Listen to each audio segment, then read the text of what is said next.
And welcome to wings एक उड़ान। Constable की रिक्रूटमेंट का जो लास्ट एग्ज़ाम था कांस्टेबल फोटोग्राफी वो आज फाइनली कंडक्ट किया जा चुका है और इसी के साथ कहीं ना कहीं कांस्टेबल की रिक्रूटमेंट एक एंड तक पहुंच चुकी है। तो आज इस बारे में बात करेंगे। जो लोग भी चैनल पर नए हैं, डोंट फॉरगेट टू सब्सक्राइब। इस चैनल पर आपको हर अपडेट सबसे पहले पहुंचाने की कोशिश की जाती है।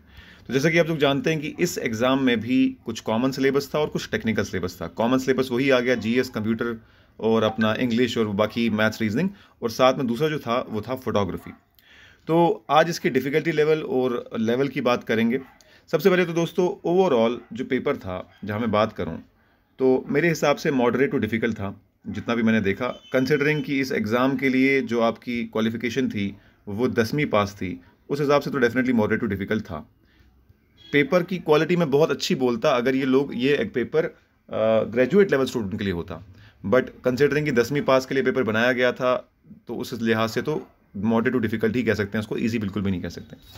तो इंग्लिश की बात करें तो इंग्लिश के जो सवाल थे वो ठीक ठाक लेवल के थे, और अगर आप एक ग्रेजुएट एग्ज़ाम के लिए प्रिपरेशन कर ही रहे थे तो आप शायद उसको कर पाते मॉडरेट टू इजी के लिहाज से। बट अगर आप 10th लेवल थे और आपकी प्रिपरेशन को आपको इतना ही टाइम मिला था तो शायद आपके लिए डिफ़िकल्ट हो सकता था। तो जहाँ बात करें जीएस की, तो जीएस पे चलते हैं। तो जीएस पे भी अच्छे खासे मैच द कॉलम देखने को मिले हमको। आप देख सकते हैं सवाल जो मैं शेयर कर रहा हूँ, 23वां नंबर सवाल जो है, और कोई आसान नहीं था। Match the organisations with their headquarters. आपको स्पेसिफिक पता होना चाहिए था कौन सा हेडक्वार्टर कहाँ पर है। हर कोई हेडक्वार्टर न्यूयॉर्क में तो है नहीं, अलग अलग जगहों पर हैं, तो वो मैच द कॉलम था। उसके बाद अगर आपको एक ऑप्शन भी पता था तो एलिमिनेट होने के बावजूद भी आपके पास दो ऑप्शन बच रहे थे, तो ऑप्शंस को भी बड़े ध्यान से बनाया गया है। फिर in which year did Indian receive Nobel prize in, सबसे पहले किसको दिया गया, कैसे दिया गया, तो फर्स्ट इन वर्ल्ड सिलेबस में था, तो कहीं ना कहीं आप बोल सकते हो कि सिलेबस सही था। अचीवमेंट अवार्ड्स के देख लो, मैच द फॉलोइंग थे, तो इसमें जब मैच द फॉलोइंग का था तो फ़ायदा नुकसान दोनों हो सकता है। अगर ऑप्शन ऐसे हों कि आपके तीनों ऑप्शन एलिमिनेट हो जाएं तब फ़ायदा है, लेकिन ऑप्शन ऐसे हों कि दो ऑप्शन एलिमिनेट हो तो डिफ़िकल्टी आ सकती है। तो कंप्यूटर का भी जो लेवल था वो मैं बोलूँगा इजी टू मॉडरेट था, कंसिडरिंग कि जो सिलेबस के हिसाब से मैंने पूछा है वो ठीक ठाक, उतना ज़्यादा लेवल नहीं था। बाकी कुछ सवाल बड़े ही आसान थे एज़ यूजुअल, जो हर एग्ज़ाम में एक्सपेक्टेड है। जैसे कि ये सवाल देख लो आप कि जम्मू का नाम किस पे पड़ा है। सब जानते हैं जाम्बू लोचन से वो नाम बना है, और लेजिस्लेचर किस साल में बना। ये काफ़ी जो है बड़े ही सीधे सपाट सवाल थे कुछ, लेकिन बाकी ठीक ठाक लेवल के थे। मैथ्स जिनसे मैंने बड़ी बात हुई, कुछ बच्चों को डिफिकल्ट लगा, कुछ बच्चों को ईजी लगा, कुछ बच्चों को मॉडरेट लगा। तो आप मान सकते हैं कि मैथ्स रीजनिंग भी मॉडरेट टू डिफिकल्ट थी। सो जहाँ तक बात की जाए इस पेपर की सेफ़ कट ऑफ की, तो मुझे लग रहा है कि 55 प्लस इसका सेफ़ कट ऑफ है। 55 to 60 प्लस इसका सेफ़ कट ऑफ है, क्योंकि बाकी एग्जामों को भी देखा जाए और उस लिहाज से भी नंबर ऑफ स्टूडेंट अपीयर कर रहे हैं, और टेक्निकल का भी पार्ट था। टेक्निकल की मैंने कुछ लोगों से बात की, उन्होंने कहा 50% सिलेबस आसान था और 50% सिलेबस डिफिकल्ट था। तो ओवरऑल आप इस पेपर को मॉडरेट टू डिफिकल्ट कह सकते हैं। और ये पेपर का जो पीडीएफ है हम अपने टेलीग्राम ग्रुप पे डाल देंगे। टेलीग्राम ग्रुप की डिस्क्रिप्शन में लिंक है, आप वहाँ से जाके डाउनलोड कर सकते हैं।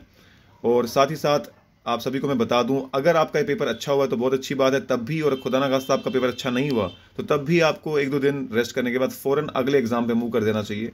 आने वाले एग्जाम में सबसे इंपॉर्टेंट अभी जेके पीएसआई है, उसका फॉर्म फिलिंग डेट अभी भी लास्ट डेट नहीं आई है। आप आज भी भर सकते हैं, अगर आप एक ग्रेजुएट हैं तो वो फॉर्म ज़रूर भर लीजिए। तो उसके साथ साथ मैं आपको बता दूं कि अगर हमारी आपको किसी भी लेवल की हेल्प की ज़रूरत है तो आप डिस्क्रिप्शन में हमारा एक फॉर्म का लिंक देखेंगे, गूगल फॉर्म। वो फॉर्म आपको भरना है, आपको एक पर्सनल कॉल आएगी, पर्सनल मेंटोरशिप कॉल आएगी, जिसमें आपका हेल्प करेंगे हम आपकी प्रिपरेशन की स्ट्रैटेजी बनाने में। हम सारे ही फैकल्टी मेंबर, मैं हूँ, यशोदा मैम है, अजीत सर है, हमारे प्राइम फैकल्टी मेंबर आपसे बात करेंगे और आपको एक पूरा प्लान बना के देंगे। और दोस्तों मैं आपको ये भी बता दूं, जिन लोगों को कुछ भी हेल्प की ज़रूरत है वो कभी भी हमारे ऑफलाइन सेंटर आ सकते हैं, या फिर आप हमारे ऑनलाइन कोर्सेज से भी फ़ायदा उठा सकते हैं। अगर आप डिस्क्रिप्शन में देखेंगे तो आपको एक कोर्स का लिंक दिखेगा जिसको हम जीकेपी से लाइव बैच कह रहे हैं। ये लाइव बैच आज भी अप टू 20% ऑफ है इस पर, जिसमें आपको लाइव बैच भी मिलेगा। जम्मू से जो ऑफलाइन सेंटर से लाइव क्लास चल रही है उसका ब्रॉडकास्ट आपको मिलेगा। साथ हमारी प्रहार टेस्ट सीरीज जिसमें 35 प्लस टेस्ट हैं वो आपको मिलेंगे सेक्शन वाइज। इस प्रहार टेस्ट सीरीज़ का शेड्यूल का भी पीडीएफ का गूगल ड्राइव का लिंक है, वो भी डाउनलोड कर सकते हैं आप। आपको ये फैकल्टी मेंबर्स पढ़ाएंगे। और साथ ही साथ अगर आप लाइव आना चाहते हैं, हम यानी ऑफलाइन आना चाहते हैं, तो कल आपको हमारे कैनाल रोड वाली ब्रांच पे आना है। इन नंबर्स पे, दिए हुए नंबर्स पे आप कॉल कर सकते हैं। कल यानी 23 को इन नंबर्स पे आप कॉल कर सकते हैं कोई भी इन्फॉर्मेशन लेने के लिए। और हमारी ऐप पे इसका रिकॉर्डेड बैच भी अवेलेबल है, और साथ ही साथ हमारा ऑफलाइन बैच कल नया शुरू हो रहा है, आप आके डेमो क्लासेस भी ले सकते हैं।